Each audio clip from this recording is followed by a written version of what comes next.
प्यारे बच्चों, यह वीडियो कक्षा 6 के लिए है। चतुर्दश पाठ के वीडियो के इस भाग में इस पाठ के प्रश्नोत्तरों को हम लोग जानेंगे। इस पाठ का शीर्षक है विद्याधनम सर्वधर्म प्रधानम, यानी विद्या रूपी धन वह सभी धर्म से प्रधान है। इस पाठ का पाठ वर्णन यानी श्लोकों का भावार्थ वर्णन मैंने पहले ही यूट्यूब में बनाया हुआ है, इसे आप मेरे इस चैनल पर देख सकते हैं। और इस पाठ के पाठ वर्णन के पश्चात इस पाठ के प्रश्नोत्तर इस प्रकार से हैं। ओरल वर्क, यहाँ पर जो श्लोक का अन्वय रूप दिया हुआ है यानी संस्कृत भावार्थ जिसे कहते हैं, वह प्रोज के रूप में लिखने को तो अन्वय कहते हैं। वह अन्वय रूप यहाँ पर दिया हुआ है, उस अन्वय को हम लोग समझेंगे। जो श्लोक है उसी का संस्कृत रूप होता है, जो हिंदी का भावार्थ होता है उसका संस्कृत रूप अन्वय कहलाता है। तो पहले श्लोक का अन्वय इस प्रकार से है। विद्या विनयम ददाति। विद्या विनयम ददाति अर्थात विद्या विनम्रता देती है। विनयात पात्रताम याति, विनम्रता से योग्यता आती है। पात्रत्वाद धनम आपनोति, पात्रता से धन की प्राप्ति होती है। धनात् धर्मम आपनोति, धन से धर्म की प्राप्ति होती है। ततः सुखम आपनोति, और उससे सुख की प्राप्ति होती है। तो वह अन्वय इस प्रकार से है। विद्या विनयम ददाति, विनयात पात्रताम याति, पात्रत्वाद धनम आपनोति, धनात् धर्मम आपनोति, ततः सुखम आपनोति। इस प्रकार से दूसरा नंबर है रूप यौवन संपन्ना विशाल कुल संभवा। ये मनुष्य के बारे में है, नराह के बारे में। तो रूप यौवन संपन्ना विशाल कुल संभवा विद्याहीना नराह निर्गंधा किंसुका इव न शुभन्ति। नराह मनुष्य जो रूप यौवन से संपन्न है, विशाल कुल में जिसने जन्म लिया है, अगर वह विद्या से विहीन है तो वह बिना गंध वाले फूलों के समान है। यानी ढाक के फूल जो बिना गंध वाले होते हैं, तो बिना गंध वाले ढाक के फूल के समान है। हे भारती तव अयम कह अपि अपूर्वा कोशः विद्यते। हे माँ सरस्वती, तुम्हारा यह कौन सा अनोखा कोश विद्यमान है। हे भारती यानी हे माँ सरस्वती, तब यानी तुम्हारा अयम कह अपि यह ऐसा कौन सा, कह अपि अपूर्वा कोशा कौन सा अनोखा कोश विद्यते विद्यमान है। यह व्ययता वृद्धिम आयाति, जो खर्च करने पर वृद्धि को प्राप्त करता है। संचयात च क्षयम आयाति, और जमा करने पर क्षय को प्राप्त करता है, यानी जमा करने पर नष्ट होता है। चौथा श्लोक है सुखार्थे चेत विद्याम त्यजेत। यदि सुखार्थी हैं तो उसे विद्या का त्याग कर देना चाहिए। यानी जो सुख को चाहने वाले हैं, यदि सुख को चाहने वाले हैं तो विद्या को छोड़ देना चाहिए। विद्यार्थी चेत सुखम त्यजेत, यदि विद्या को चाहने वाले हैं तो उन्हें सुख को छोड़ देना चाहिए। सुखार्थिना विद्या कुतः, सुख चाहने वालों को विद्या कहाँ से, यानी सुख चाहने वालों को विद्या नहीं मिल सकती है। विद्यार्थिना सुखम कुतः, और विद्या चाहने वालों को सुख कहाँ से, यानी विद्या चाहने वालों को सुख नहीं मिलता है।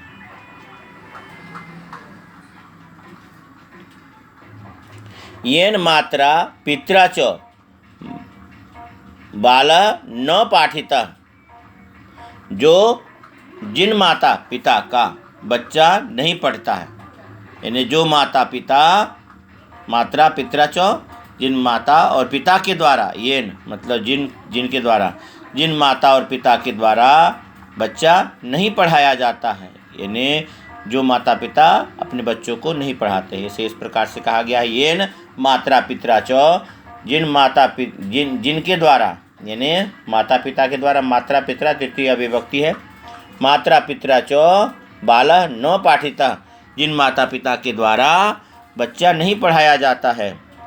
सा माता शत्रु, वह माता शत्रु होती है। सह पिता वैरिः अस्ति, और वह पिता दुश्मन होता है। सह बालः, वह बच्चा सभा मध्य तथा न शोभते, सभा के बीच में वैसे ही नहीं शोभता है। यथा हंस मध्य वकः न शोभते, जैसे हंस के बीच में बगुला नहीं शोभता।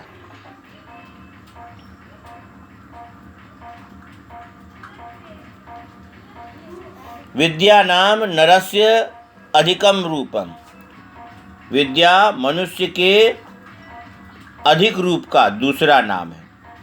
यानी मनुष्य के अधिक रूप का दूसरा नाम विद्या है। मनुष्य के रूप को अधिक करने वाले रूप, मनुष्य के रूप को अधिक करने वाले साधन का दूसरा नाम विद्या है। प्रच्छन्न गुप्तम धनम, यह छिपा हुआ गुप्त धन है। विद्या भोग करी, विद्या आनंद, यानी विद्या भोगों को प्राप्त करने वाली, यानी विद्या आनंद को प्राप्त करने को देने वाली है। विद्या भोगों को दिलाने वाली है। भोग करी यानी विद्या आनंद को देने वाली है। यशः सुख करी, विद्या यश को दिलाने वाली और सुखों को दिलाने वाली है। विद्या गुरुनाम गुरु, विद्या गुरुओं की गुरु है, यानी विद्या सभी बड़ी चीज़ों की से बड़ी है। विद्या विदेश गमने बंधु जना, विद्या विदेश जाने पर भाई के समान है। विद्या विदेश गमने, विदेश जाने पर भाई के समान है। विद्या परम दैवतम, विद्या सबसे बड़ी देवता के रूप में है। विद्या राजसु पूजते, विद्या राज दरबारों में राजाओं के द्वारा पूजित होती है, यानी सम्मानित होती है। विद्या राजसु पूजते न ही धनम, विद्या राजाओं के यानी धनी लोगों के पास सम्मानित होती है, यानी पूजित होती है। विद्या राजसु पूजते न ही धनम, न यानी धन की नहीं, यानी राजाओं के द्वारा, धनी लोगों के द्वारा धन की पूजा नहीं होती है। धनी लोगों के द्वारा, राजाओं के द्वारा विद्या की पूजा होती है। वही है विद्या राजसु पूजते, विद्या राजाओं के द्वारा पूजित होती है, यानी विद्या राज दरबारों में पूजित होती है, यानी सम्मान पाती है। ही धनम न कि धन। विद्या विहीनः नरः पशु अस्ति, विद्या से विहीन, विद्या के बिना मनुष्य जानवर है, यानी पशु है। तो यह अन्वय था, जिस अन्वय को मैंने समझाया। ध्यान देंगे, बोलकर इसे रिपीट करें, सुने। एक बार पुनः बोल देता हूँ, सिर्फ अन्वय ध्यान रखेंगे, अर्थ तो समझा दिया है पहले भी। विद्या विनयम ददाति, विनयात पात्रताम याति, पात्रत्वाद धनम आपनोति, धनात् धर्मम आपनोति, ततः सुखम आपनोति। यह पहले श्लोक का अन्वय है। दूसरा है रूप यौवन संपन्ना विशाल कुल संभवा, विद्याहीना नरा निर्गंधा किंसुका इव न शोभन्ति। हे भारती, तव अयम कः अपि अपूर्वः कोशः विद्यते, यह व्ययता वृद्धिम आयाति, संचयाच्च क्षयम आयाति। तीसरा श्लोक है। चौथा श्लोक सुखार्थी चेत विद्याम त्यजेत, विद्यार्थी चेत सुखम त्यजेत, सुखार्थिनः विद्या कुतः, विद्यार्थिनः सुखम कुतः। पांचवा नंबर है येन मात्रा पित्रा च बालः न पाठितः, सा माता शत्रु स्वपिता वैरी अस्ति सह बालः सभा मध्ये तथा न शोभते यथा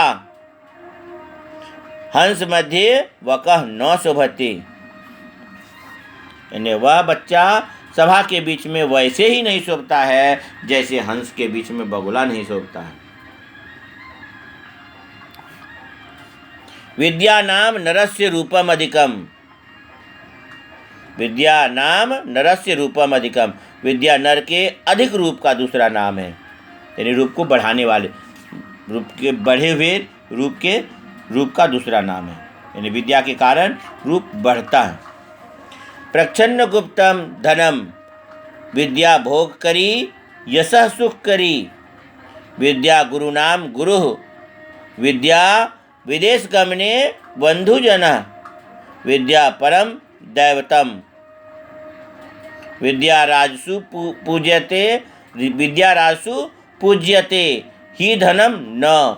विद्या विहीना नरः पशुः अस्ति।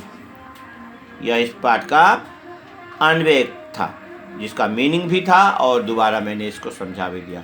इसे बोलकर पढ़कर याद करेंगे और इसे लिखेंगे और अपने उत्तर पुस्तिका में इस प्रकार से आप इसे अवश्य लिखना।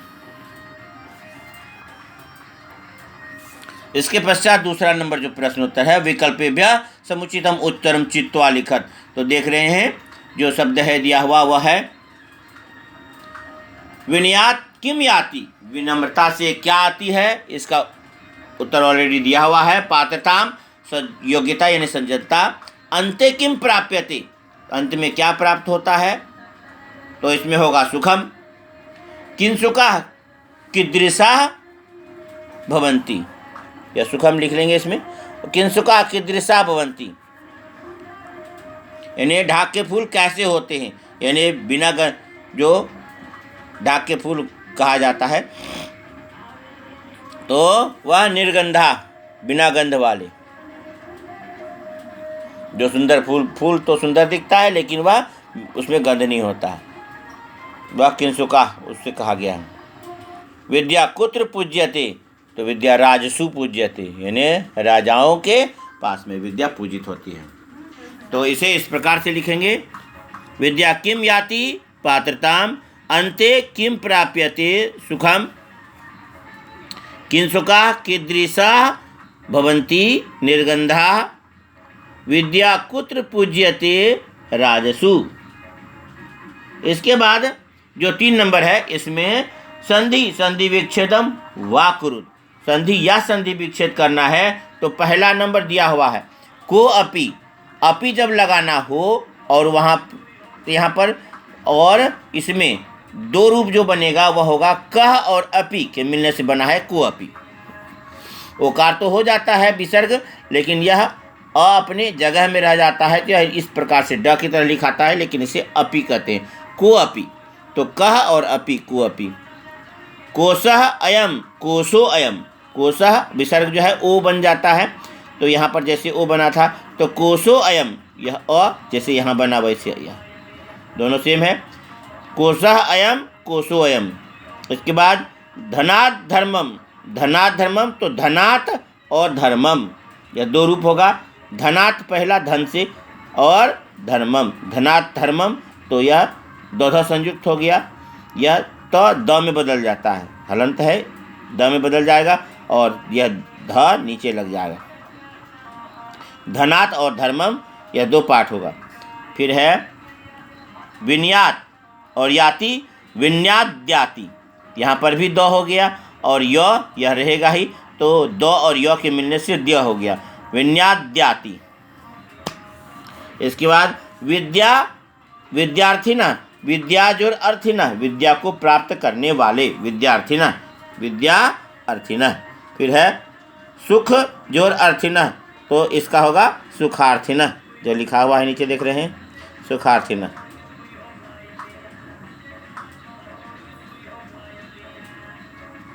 इसके बाद